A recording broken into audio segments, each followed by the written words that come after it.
Assalamualaikum warahmatullahi wabarakatuh. Kami dari kelompok 13 ingin mempresentasikan tentang pengenalan kitab-kitab hadis. Sebelumnya, saya Aisyah Rodia, saya sebagai moderator sekaligus pemateri ketiga. Materi pertama akan dijelaskan oleh Ektas Aprilia Dwi Francisco dan materi kedua akan disampaikan oleh Iqbal Fahru Rozi. Saya persilahkan kepada pemateri pertama. Assalamualaikum warahmatullahi wabarakatuh. Perkenalkan, nama saya Ektas Aprilia Dwi Francisco, saya sebagai pemateri pertama. Kitab-kitab hadis yang beredar di tengah-tengah masyarakat dan dijadikan pegangan oleh umat Islam dalam hubungannya dengan hadis sebagai sumber ajaran Islam adalah kitab-kitab yang disusun oleh para penyusunnya setelah lama Nabi wafat. Namun perlu diketahui terlebih dahulu kita harus benar-benar mengerti hadis tersebut dari berbagai aspeknya. Pengertian kitab hadis. Definisi kitab hadis. Kitab hadis terdiri dari dua, yakni kitab dan hadis. Secara etimologi, kitab artinya buku atau bacaan. Dalam bahasa Arab, kata kitab merupakan bentuk masdar dari kata kataba, menulis, yang artinya sesuatu yang ditulis atau tulisan. Secara terminologi, kitab artinya kumpulan dari beberapa tulisan yang memuat beberapa bab, subbab, serta beberapa masalah atau pembahasan. Sedangkan pengertian hadis secara umum adalah sabda, perbuatan, sikap, pengakuan dari sifat Nabi Muhammad SAW sebagai Rasul. Jadi, definisi dari kitab hadis adalah kumpulan dari beberapa hadis yang terkumpul jadi satu kitab atau buku. Hadis sebagai kitab berisi berita tentang sabda, perbuatan, dan sikap Nabi Muhammad sebagai Rasul. Berita tersebut didapat dari para sahabat pada saat bergaul dengan Nabi yang selanjutnya disampaikan kepada sahabat lainnya atau murid-muridnya dan diteruskan kepada murid-murid berikutnya lagi hingga sampai kepada pembuku hadis. Akan tetapi istilah kitab dalam beberapa kitab hadis memiliki makna lain.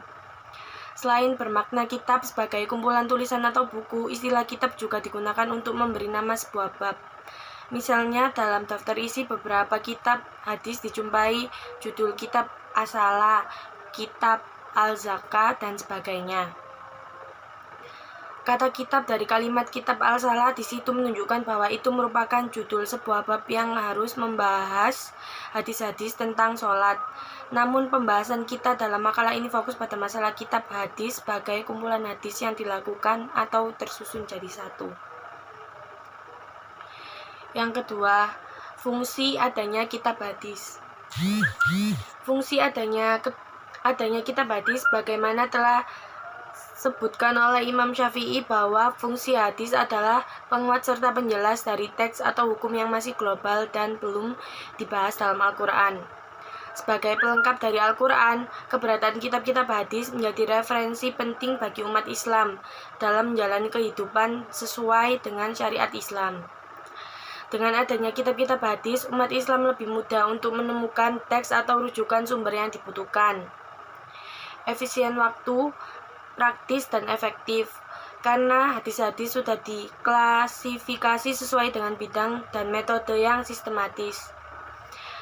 Apalagi dengan kemajuan teknologi informasi, kini kitab-kitab hadis tidak hanya dalam bentuk buku tebal, tetapi ada ribuan kitab yang tersimpan dalam bentuk soft copy, baik berupa CD, DVD maupun software, maktabah, syamilah atau lainnya. Bismillahirrahmanirrahim. Assalamualaikum warahmatullahi wabarakatuh. Perkenalkan, nama saya Iqbal Fahru Rozi, NIM 024. Di sini saya sebagai pemateri kedua dari kelompok 13 yang akan membahas materi mengenai pengenalan kitab-kitab hadis. Langsung saja, saya sebagai pemateri kedua akan menjelaskan tentang tipologi penulisan kitab hadis. Apa sih itu tipologi? Tipologi adalah ilmu yang mempelajari tentang pengelompokan berdasarkan tipe atau jenis. Jadi, penulisan kitab hadis itu dikelompokkan berdasarkan tipenya atau jenisnya. Sebab tipologi penulisan kitab hadis terbagi menjadi 11 bagian, 11 pengelompokan. Yang pertama yakni kitab al-jami. Menurut istilah para hadis, kitab al-jami, kitab yang hadis yang disusun berdasarkan bab dan mencakup hadis-hadis berbagai sendi ajaran Islam dan sub-subnya. Contohnya yakni adalah al-jami as-sahih karya Imam Bukhari, kitab al-jami al-sahih karya Imam Muslim, kitab al-jami karya Imam At-Tirmizi yang populer dengan sebutan Sunan At-Tirmizi karena perhatian khususnya terhadap hukum-hukum, terhadap hadis-hadis hukum. Itu yang pertama. Yang kedua yakni kitab al-sunan. Tipologi kedua atau pengelompokan hadis yang kedua yakni kitab sunan adalah kitab yang menghimpun hadis-hadis hukum yang marfu dan disusun berdasarkan bab-bab fikih. Kitab sunan yang masyhur contohnya yaitu Sunan Abi Daud, Sunan At-Tirmizi, Sunan An-Nasa'i dan Sunan Ibnu Majah.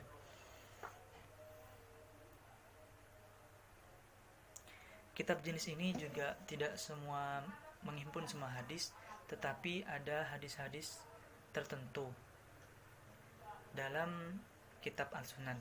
Yang berikutnya C, yakni kitab Al-Mustadrak, merupakan kitab hadis yang memuat hadis-hadis yang tidak dimuat dalam kitab-kitab tertentu. Yang sebenarnya hadis-hadis tersebut memenuhi syarat yang dipegangi oleh penulis kitab tersebut. Lanjut yang berikutnya kitab Al-Mutakhraj. Al-Mutakhraj merupakan kitab hadis yang memuat hadis-hadis yang diambil dari kitab hadis lain. Manakala penyusunan kitab hadis berdasarkan penulisan kembali hadis-hadis yang terdapat dalam kitab lain. Kemudian penulis kitab yang pertama tadi mencantumkan sanad dari dia sendiri, maka metode ini disebut mustakhraj. Yang berikutnya kitab Al-Masanid.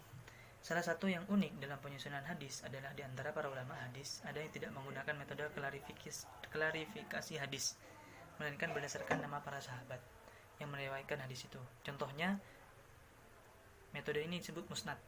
Contohnya yaitu kitab Al-Musnad karya Al-Humaydi.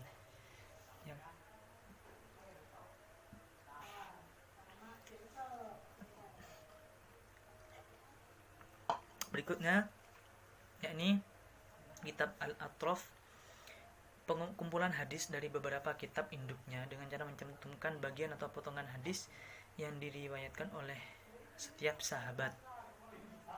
Penyusunan hanyalah menyebutkan beberapa kata atau pengertian yang menurutnya dapat dipahami hadis yang dimaksud. Yang berikutnya kitab Al-Ma'ajim. Al-Ma'ajim adalah jamak dari mu'jam.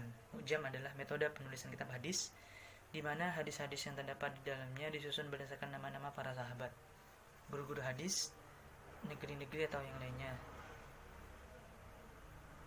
Dan lazimnya nama-nama itu disusun berdasarkan huruf mu'jam alfabet. Contohnya itu Al-Mu'jam Al-Kabir, kitab hadisnya.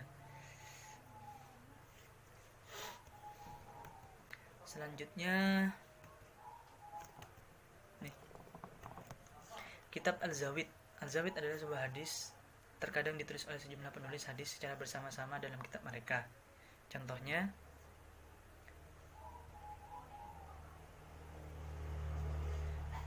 kitab Misban Al-Zujajah fi Zawaid Ibnu Majah karya Al-Bushairi, wafat tahun 840 Hijriah. Yang berikutnya kitab Al-Takhrij. Kitab Al-Takhrij adalah kitab hadis yang ditulis untuk mentakhrij kitab tertentu, seperti Al-Talkhis Al-Khabir fi Takhrij Ahadis Ar-Rafi'i Al-Kabir karya Al-Hafiz Ahmad bin Ali bin Hajar Asqalani. Berikutnya kitab Al-Ajza. Al-Ajza menurut istilah muhaddisin adalah kitab yang disusun untuk menghimpun hadis-hadis yang diriwayatkan oleh satu orang, baik dari generasi sahabat maupun dari generasi sesudahnya.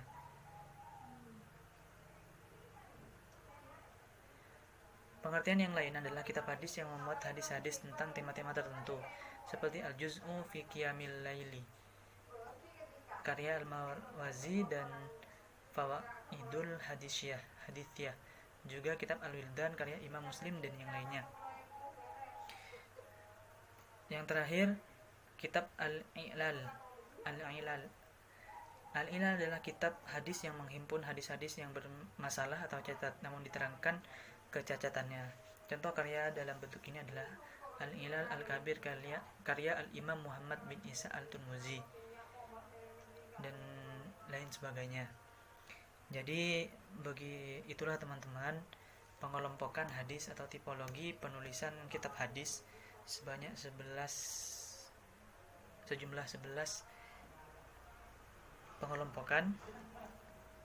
Dari yang pertama tadi Al-Jami dan seterusnya. Mungkin hanya itu yang bisa saya sampaikan, kurang lebihnya mohon maaf. Apabila ada yang kurang dimengerti bisa ditanyakan, dan apabila ada yang ingin menambahkan silahkan ditambahkan. Kurang lebihnya mohon maaf. Wassalamualaikum warahmatullahi wabarakatuh. Di sini saya akan menjelaskan tentang derajat kitab-kitab hadis. Di antara sederet kitab hadis yang ditulis para ulama sejak abad kedua Hijriah, para ulama lebih banyak merujuk pada 6 kitab hadis utama atau yang dikenal sebagai Kutubus Sittah. Di antaranya yaitu yang pertama Sahih Al-Bukhari. Kitab hadis ini disusun oleh Imam Al-Bukhari. Sejatinya nama lengkap kitab itu adalah Al-Jami' Al-Musnad As-Sahih Al-Muqtasar min umur Rasulullah Sallallahu Alaihi Wasallam. Kitab hadis nomor 1 ini terbilang unggul karena hadis-hadis yang termuat di dalamnya tersambung sanadnya sampai kepada Rasulullah. Menurut Ibnu Hajar Al-Asqalani, kitab hadis nomor wahid ini memuat sebanyak 7.397 hadis, termasuk yang ditulis ulang.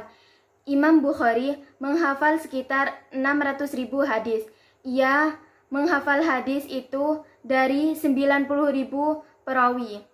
Yang kedua yaitu Sahih Muslim.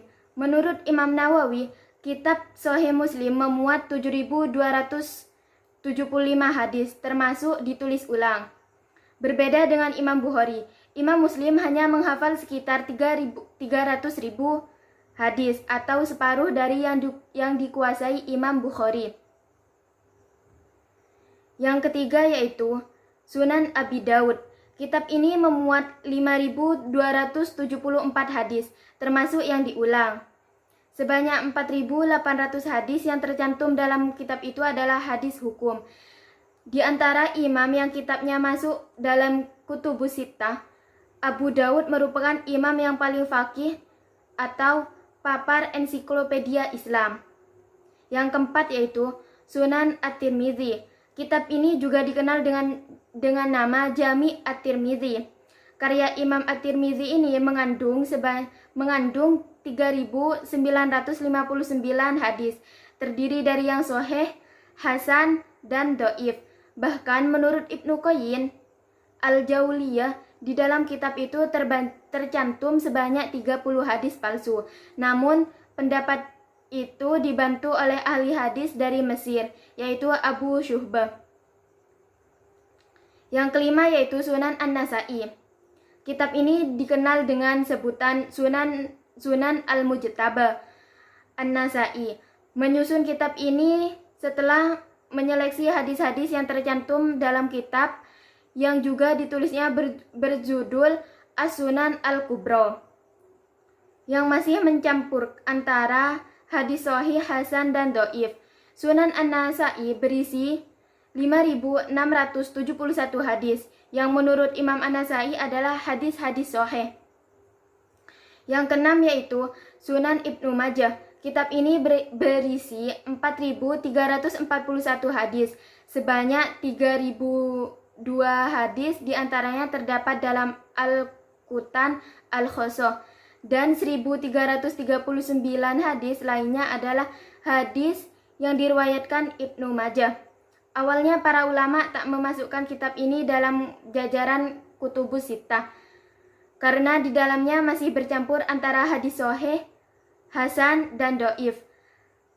Ahli hadis pertama yang memasukkan kitab ini ke dalam jajaran 6 hadis utama adalah Al-Hafiz Abu Al-Afdal Muhammad bin Tahir Al-Maqdisi. Sekian dari kelompok kami, kurang lebihnya mohon maaf. Assalamualaikum warahmatullahi wabarakatuh.